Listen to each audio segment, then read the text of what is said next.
welcome to Full Sport Press. My name is Zach, I'm Peyton. just like always. Alrighty, let's jump into it. Starting off with what we saw last week. Would you like to go first? Sure. So what we saw goes to the Premier League.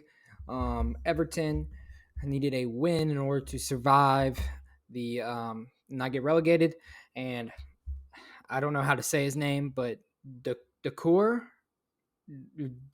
something like that, Don't ask had a rocket goal. It was insane.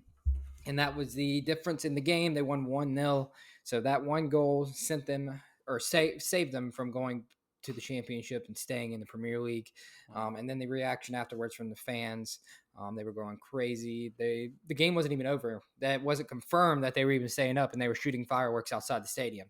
So it was a pretty crazy reaction and a crazy goal. If you haven't seen it, it was a rocket. Nice. Well, mine is a fun one. It's a fun little series of events. So in Game 6, Jimmy Butler just wasn't that good. But at the end of the game, with how long was it? 10 seconds maybe? Not even that much. Yeah, something like that. He had 2 free throws. Or 3. He had free throws. Was that 3 seconds? 3 seconds. Yeah, that's what it is. They were 3 seconds. He had 2 free throws to put them up 1 to win the series and go to the finals. This is in Game 6. So Jimmy Butler does that. He makes his 2 free throws. There's only 3 seconds left. And then Derek White ruined his night. The Celtics go down the floor in that 3 seconds. I don't remember who took the last shot. I imagine Marcus Smart. Marcus. Okay, well, that was your mistake right there. But yeah, Marcus Smart took the last shot apparently. And just in the nick of time, with literal 0.1 left on the clock, Derek White gets the rebound and puts it back. The ball is out of his hands right when it turns, and the game is over, but it's out. And he makes a shot and forces a Game 7. We won't discuss that Game 7 until later. Let me just say, as I was watching this moment, I saw that Zach was typing in the notes. So I went to look at what he was typing, and he was putting Jimmy Butler redeems himself and sends them to the finals. And as I'm reading that, I look at the screen and watch Derek White put in the game winner. And I watch him backspace all that. I am the god of jinxes. I did it so much during college football season. I've done it so much now, and I will continue to do it. And no one will ever stop me. Nobody's team is safe. Clemson's winning a national championship next year. Well, sorry, Clemson. All right, moving on to our last week's game of the week. Mine was a couple of games because it was the Final Four of the college lacrosse. So first off, you had Duke, Penn State. Very close game, back and forth the entire game. Goes to overtime. And Duke scores on their first possession.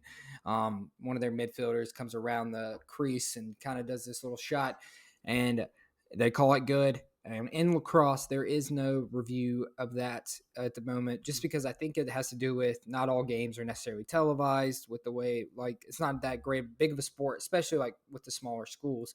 So there is no rule on review. Well, they show the replay, and Duke's player obviously stepped in the crease before he shot, which would mean no goal. But there's no changing it. So it was a controversial call, but who knows what would happen. Penn State definitely had their chances to win, so it's just how it goes. And then in the other game, Notre Dame, Virginia. Virginia was up with 30 seconds left, maybe, and Notre Dame's I can't remember his name, number 12. He had I think it's Chris Taylor. He had the craziest shot I have ever seen at the end of a game. So when he came up with his right hand, the defender is right here, so he can't get a shot off. So he does what's called a twister in lacrosse it's kind of a trick shot where he switches to this way and shoots it like that. And he gets it past the goalie to tie it, and then they win in overtime to send them to the national championship. So then you got Notre Dame, Duke. Duke's won a couple national championships already. Notre Dame's head coach and Notre Dame have never won. And Notre Dame's goalie decided that they would win the national championship. He was a brick wall. He had there was one point Duke was like 1 for 25. He was Ooh, just making all the saves. It was ooh boy. insane. Duke came back in the second half after being down 6-1. But Notre Dame's goal, it was just too much. I believe the final score was 13-9 around there. So it ended up being a close game at the end, but Notre Dame's goalie, Man. he was on fire. Some would say, some other lassoers would say he's got that Van Dam in him. There you go. Alrighty. My last game of the week was game 3 of the Eastern Conference Finals in NHL. And this one, like the previous two, went to overtime, and the Panthers won. So at this point, I'm going to talk about game 4 as well, just a little bit. But yeah, game 3, the Panthers won in overtime. It was a crazy series. The first 3 games all went to overtime. And then the last game, game 4, the Panthers won on a walk-off goal, literally in the third period with like 5 seconds left. They finally got a goal in, and then they won the series, and they're on to the is it called the finals? What is Yeah, it? Stanley Cup. Stanley Cup Finals. And I believe on the other side, the Vegas made it. So it'll be Yep. Vegas versus the Panthers. All right. Now, speaking of lacrosse, like I just was, starting this weekend coming up, we have the Premier Lacrosse League starting up, the PLL.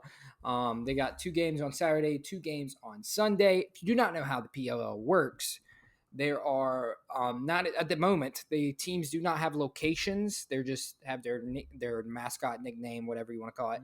And every weekend they travel to a new city, and all 8 teams will play in that city. So they'll go to however many different locations over the year.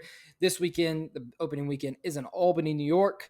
They'll have 2 games Saturday, 2 games Sunday. One in I believe it starts at 1 and 3:30 on both days. Now, going into it, what to expect, what teams to watch for.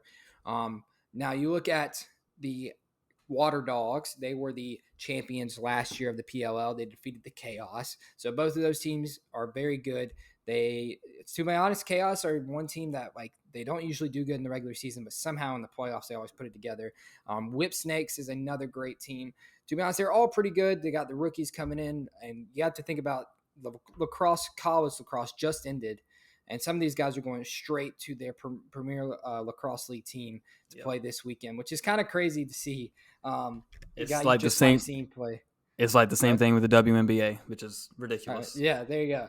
So that is going to be fun to watch. If you enjoyed watching the college lacrosse, you will definitely enjoy this one. It is a little more fast paced. There is a 2-point line, so that's always fun to see. No team is ever out of it because you hit a couple 2-pointers in a row and you're back in it. So yeah, if you want to check it out, ABC and ESPN Plus this weekend. Alrighty, well, aren't they expanding? So they're not expanding, else? but next season they are adding in cities to teams. Okay. So they'll still do the tour kind of thing where they go to each city, but it will be the set 8 cities of these, kind of like, if you know this at all, kind of like Call of Duty League. Yeah. They'll go to different cities that the teams are at and play there. So that'll be fun to see next year, but this year still no cities. Alrighty, well, that moves us on into soccer. All right. So if you watched last week, I kind of previewed Dortmund having the chance to win the Bundesliga for the first time since 2012. And it felt like it was almost a lock. I mean, they're playing a lower side in the league, and all they had to do was win. So I'm watching the Dortmund game. Starts off straight away. Mine scores, goes up 1-0. And I'm like, oh boy, well, this is going to be fun. About 5 minutes later, I believe, mine scores again. So they go up 2-0, and I'm like, oh goodness, this is gonna not end well. And then in the other game, if Bayern tied, they still would have won the league. So Bayern was up 1-0, and they get deep into the game, and at the 81st minute, Cologne ties it up 1-1. So Dortmund at this point just needs to get to the tie, which they were down to, or they didn't even need to tie. They were fine. They just needed that game to end in a tie. So they end up making it 2-1, and it's getting to the end of the Bayern game. And then Jamal Musiala, he destroys Dortmund fans' heart, has an insane goal to put up Bayern 2-1. and to ultimately secure it. Dortmund ends up tying Mainz, but it is not enough. Bayern Munich once again win the Bundesliga. Dortmund, it was a heartbreaker for sure for their fans because it has been so long, and they will go another year. So that was how Bundesliga ended. And then looking over at the Premier League, as I said earlier, Everton stays up, which means bye-bye to Leeds United and Leicester City. And I believe they said on there 7 years since Leicester City won the Premier League, and they're gone, which is just a crazy thing to think about. At least they won it. I mean, yeah, that's true. And hopefully they'll be coming back. Now, what was a great game, Coventry City and Luton Town. They played in the English Championship, the play-in game, basically, to get into the Premier League. It went into penalties after extra time. It was still 1-1. And both teams made their first 6 penalties. So Luton Town makes their 7th. Yeah. So okay. Luton Town makes their 7th. Coventry guy comes up and he skies it over. And Luton Town gets to the Premier League. Now, I don't know if you've seen this at all, Zach. Have you seen Luton Town Stadium? I don't believe so. So their stadium is quite literally just like you wouldn't know you were walking by it. If you look at their entrance, it just looks like houses and it just says Oak Stand on it. And there's little entrances. The away section entrance, you have to go up these staircases, and you're literally in people's backyards when you're walking through them. And you can see, I see this. If you haven't ever seen it, you really should look it up because it is crazy that this is going to be a Premier League stadium that these big teams are going to have to come play in next year. And it is like they're in people's backyards. It's literally like just row homes and literally right up to the stadium. Yep. That's crazy. So just think about Erling Haaland and Manchester City will have to come to Luton Town and play in that stadium. Well, and they might that's just what. Who knows? Oh, yeah, true. But that's just what's magical about the Premier League. You get these small teams that make it into there, and then you have these small grounds, these historic kind of places that are going to have to play. That'd be really cool. Now, last thing on soccer coming up, starting this week, we have the soccer tournament, TST, starting, and it is a 7v7 tournament. It's actually being played in Cary, North Carolina. There are a ton of teams. I know Borussia Dortmund has like a Legends team. Indiana University has a Legends team. There's a whole bunch of different teams that are coming here. It's on Peacock and YouTube. You can look up the Twitter if you want to see like the exact schedules. The winning team gets $1 million. All right. Now, some famous people in it. You got Cesc Fabregas, who played for Chelsea, Arsenal. Chad Ochocinco, who was a former NFL wide receiver for the Bengals. Steve Nash, the former NBA point guard. And Paulie and Cody from Big Brother. If any of you out there watch Big Brother, they have their own team. Now, what is going to be really cool to watch about this tournament? They are instituting this rule at the end of games. Instead of there just being a time limit, that's it. They'll have the time limit, but once they get to that time limit, they will add 1 point to the winning team's score, and that is the target score. So let's say the game is 6-4. The target score will be 7. Now, the first team to reach 7, game over. So that means if the team that has 6 scores, game over. But it gives the other team an opportunity to come all the way back. So it's not just – you can't just sit there and hope to end the game by running out the clock. You have to score again, which I think will kind of be interesting to watch, especially with soccer, because I know it can be popular to park the bus and sometimes when you're up and whatever, and that'll be cool to see. But also 7v7. I'm not sure how exactly that'll be, but I will be watching it. Starts Thursday, 9 a.m., so it'll be all day long. Peacock and YouTube, and that their Twitter is at TST7v7 if you want to see the schedule. I'm assuming it's the same people that do TBT, the basketball tournament, right? Yes, it is the same thing, just soccer. Yeah. Let's see. Only other notable teams: West Ham has a team in it. Wolves has a team in it. Like I said, Hoosier Army, U.S. women have a team. Clint Dempsey has his own team in it with some former U.S. legends on it. But yeah, there's a couple other ones that are pretty cool. Wrexham, if you watched Welcome to Wrexham, they have their team. So yeah, it'll be cool to see. I think it'll just be a fun event. Yeah. And I love the end of game rules, like the Elam ending in basketball, which should be a thing in every league, but I don't get paid to make those decisions, sadly. Alrighty. Moving on into the WNBA.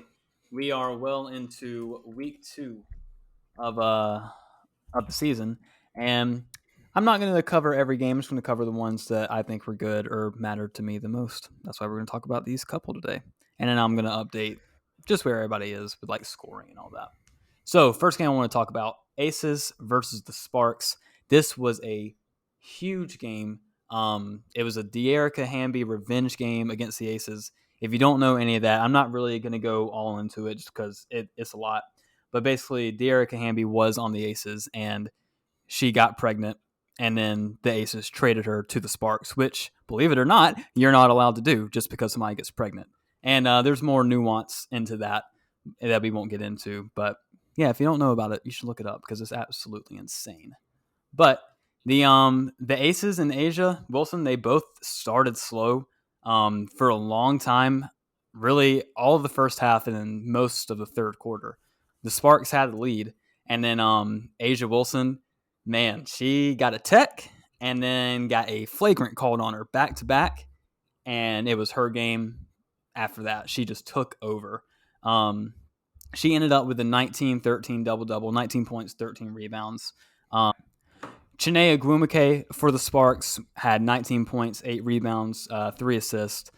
De'Erica Hamby, who I said before, she ended up with 11 points, 5 rebounds, and 2 assists, which is pretty good for having a baby 2 months ago. Wild.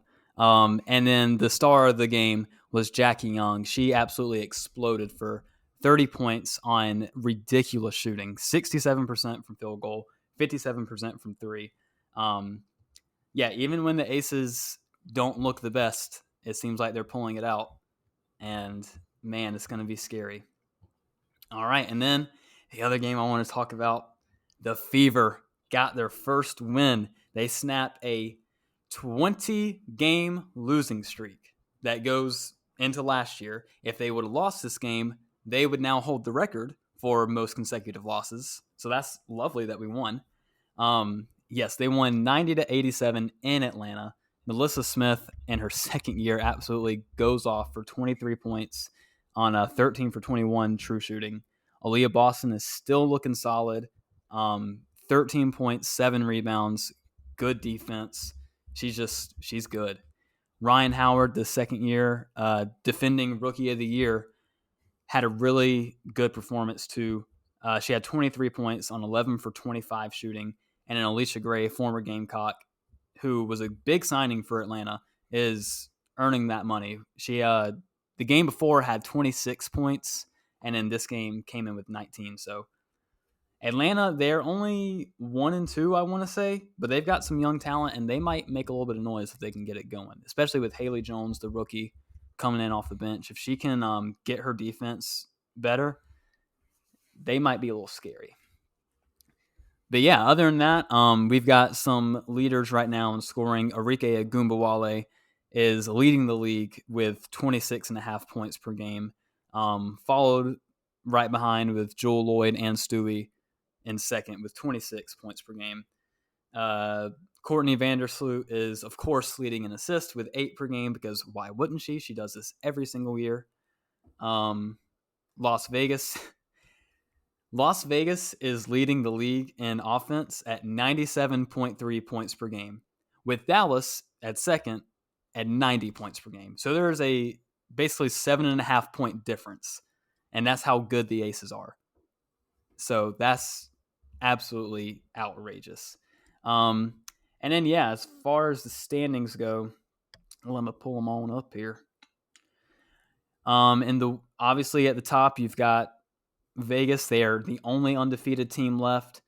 Second, you've got the Sun, and third, Chicago, and then fourth, the Liberty. They're 2-1. They, I believe, play again tonight, and I think they play 3 times this week, so they'll have a chance to make some of those games up that they've missed. And then just going on down to the bottom of the list, At number 11, you've got Seattle at 0-2, which isn't shocking. They lost everybody. So everybody kind of expected them to be bad. But then at 0-4, you've got Minnesota. You got the Lynx, who they're not great. I don't think anybody expected them to be great, but I don't think anyone expected them to be 0-4, especially with new rookie Diamond Miller, who was amazing. They signed Tiffany Mitchell out of free agency. So they got some good players, but they just got to get it together, hopefully, or it might be a rough year. So, but yeah, that is all for WNBA. Now moving on to the NBA. All right. So, first big kind of piece of news, right, is before we get into the games, we have Nick Nurse to Philadelphia 76ers. Now, I did see on Twitter they technically did downgrade. They went from a doc to nurse. Nice. Thank you. That was good. Apparently he chose the 76ers over the Suns. That apparently played into his desire to coach Joel Embiid and his history with Daryl Morey. So we'll see. I don't know. I'd probably pick the Suns. I mean, yeah, but think about who you're going to lose. KD's not going to be there a whole lot. I don't think he's got too much longer left in general. And then also you have to take into account how many times he switched teams in the past however many years.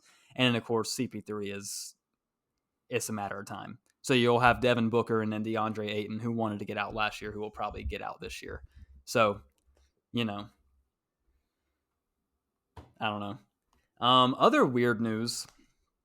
Bob Myers, the Warriors GM, who is responsible for building the dynasty that he built, resigned today. Yeah, it's kind of weird. I guess kind of just coming into an end of an era there. I mean, all the players he kind of put together starting to get old, kind of getting to the end of their career. And let's be honest, as far as their drafts recently, have they made that big of an impact? I guess Jordan Poole, but I mean, he was recently down. He was bad this year. Yeah, and that gave him that huge deal, I'm pretty sure. Yeah, right? He made that contract look awful. So maybe he'll turn it on next year because I assume obviously Steph will be there, Clay will be there.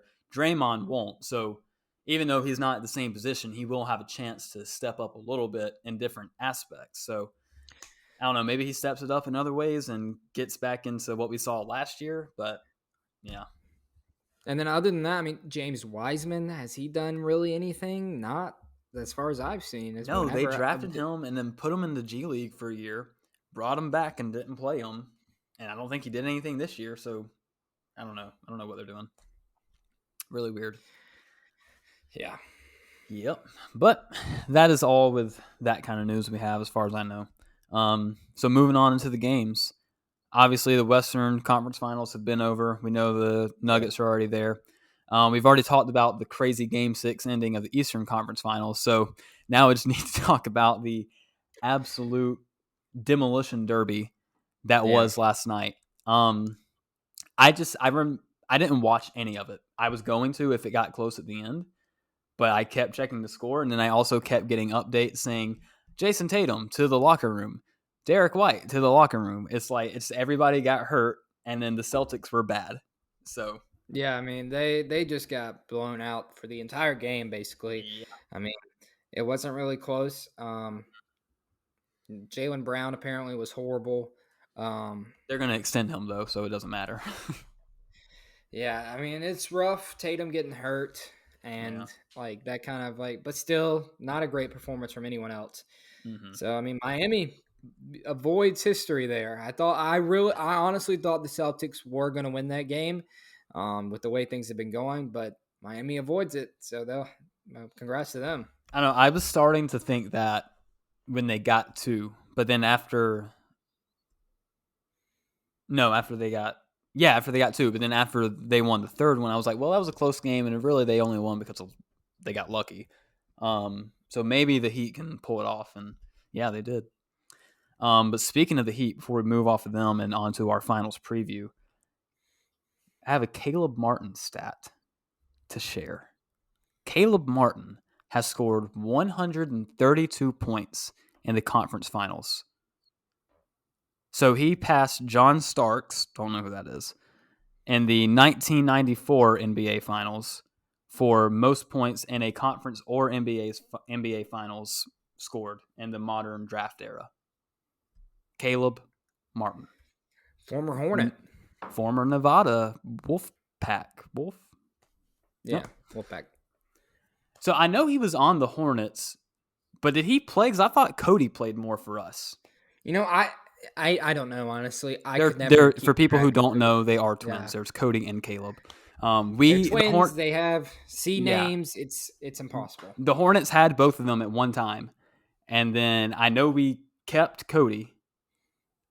And then Caleb left.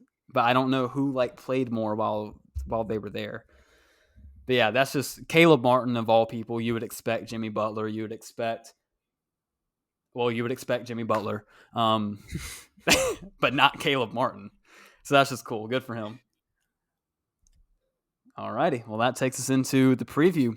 We've got the Nuggets versus the Heat. Here's what we're going to do. Let's just talk about it. And then I want a winner, how many games, and the MVP. Well, what do you have to say about it first? I think the Nuggets right now look pretty unstoppable. The Heat, if they wouldn't have had those 3 losses and maybe swept or 1-5, then I'd be feeling a lot better about them. But with the way they've been playing recently, besides that Game 7, it's hard to really trust them at the moment. Nuggets just looked unstoppable. So, All right.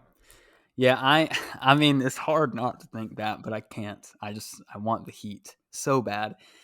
My thought is, I know Bam is not the best ever, but he is somebody who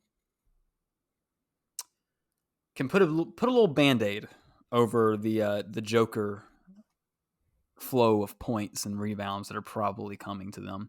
So hopefully if he can play good and just defend well, get some rebounds, get some cheeky points, maybe he can push him over the edge. Of course, assuming Jimmy plays like Jimmy, everybody on the Heat is shooting like they should and not missing back-to-back wide open threes like some people named Duncan Robinson. If they can do that, then I think they'll win. It's just they got to do it. So, all right, let's get into prediction time. I'm not going to say what I want to say because I'm going to be rational. Nuggets in 5, Jokic MVP. I want to say Nuggets in 4, but we'll give the Heat one game. Nuggets in 5, Jokic MVP. All right. Well, lucky for y'all, I have never considered myself rational. Heat in 7. I think the Heat can do it. Of course, it would be in 7. And the MVP, even though Jimmy Butler told Bam Adebayo it would be his, it's going to be Jimmy Butler, let's be honest, if they win it. So that's obviously what I would love to happen. And yeah, that's the NBA. We only have 2 pieces left. All right, moving on to college basketball. You want to take this one? Yeah, so Caleb Love commits to Arizona. I guess we'll see if he gets in there before we get too far ahead of ourselves. But me personally, I don't think Caleb Love is that good. He had his hot streak last year in March Madness where he decided to be amazing and make all of his shots. But going what? No, I mean 2 years ago. Sorry, okay. 2 years ago. Like he wasn't in March Madness. That's what I was meaning 2 years ago because I was thinking this year and then last year. But 2 years ago he had his hot streak, but ever since that, last season, all of last season, he was pretty horrible. Putting up 20 shots a game at least and making 3 of them or something. But he's just a volume shooter. And last year, he was just cold all year. Kind of reminds me of Jordan Poole, contrast of 2 years. In the final year, 2 years ago for the Warriors, Jordan Poole was that guy. He was amazing. This year, he takes a lot of shots, couldn't make a lot of them. Kind of the same way with Caleb Love. So the question is, what Caleb Love are you going to get in Arizona? Is it going to be the guy that led UNC to the national championship game, or is it going to be the guy that couldn't even get him in the tournament this year? So yeah, it's kind of just a dice roll. Yep. I think that's all we got for college basketball, as far as I know. Yep. Yeah. All right. And that moves us to our games of the week, both on Sunday. So We have first. I have the PLL Water Dogs versus Chaos. This will be Sunday at I believe 3 o'clock. Let me double check that. Sunday at 1 o'clock. Sorry, Sunday at 1 o'clock on ABC. So it should be anybody be able to watch this. It's also on ESPN Plus if you'd rather watch it without the bottom line. That's how I am. It'll be a championship rematch from last year, so pretty interesting to see. The Water Dogs lost one of their key attackmen, Ryan Brown. How will they look without them? If you want to add a little incentive, maybe get into it a little more, you can download the PLL app. They are having a fantasy weekly, and I believe every week is something you win something if you win it. This week, you set your lineup, get a chance to win a 2023 PLL helmet. So that would be pretty cool. Wow. And also on this app, you can look at teams, what rosters, stats, kind of prepare yourself for the upcoming season. And it looks like there's going to have a whole kind of different things going on during the game. You can pick the winners of the matchups. You can predict certain game props. So just kind of fun extra things to add in. If you don't know what you're looking for in lacrosse, kind of give you a little extra thing to guide you. So that is the PLL app. And yeah.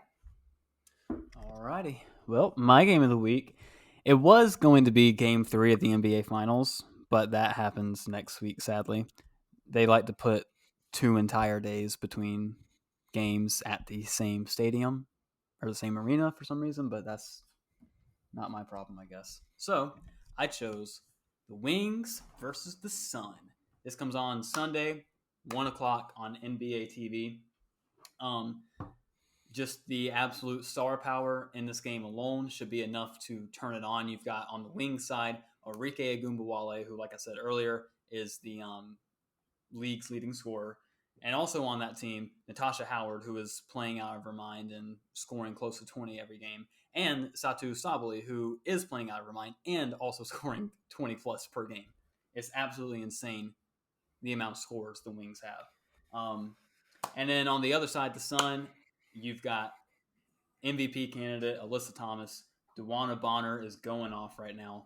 And it's just going to be 2 good teams playing each other. Both teams are definitely playoff teams. I wouldn't say either are really real contenders, but pushing to be. If anybody is, it's definitely the Sun because they have Alyssa Thomas, and she's absolutely insane. But yeah, that's my game of the week. Make sure you watch it. And then I'll give you a couple special shout outs if you aren't into lacrosse or WNBA. Soccer, we got the English FA Cup on Saturday, Manchester City versus Manchester United. That'll be at 10 a.m. on ESPN Plus. Also soccer, the U20 World Cup. USA just advanced to the round of 16. No, they won the round of 16 against New Zealand 4-0.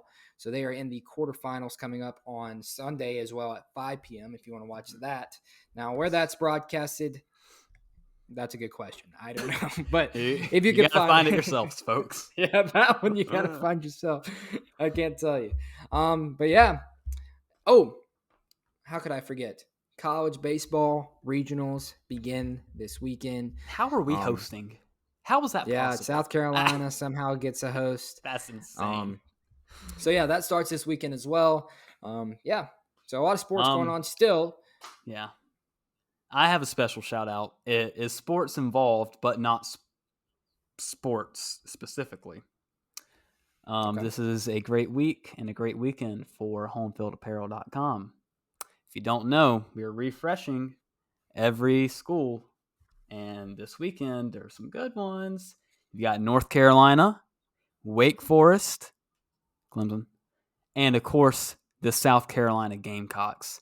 All of these designs are beautiful. I'll give you a sneak peek at one right now, but that's all you get. Make sure you tune in to homefieldapparel.com Saturday, 10 o'clock. Get you some good looking stuff. All right, that's all I got. Yes, sir. This has been Full Sport Press. Your leading anchors, Zach and Peyton. Goodbye. Saying goodbye.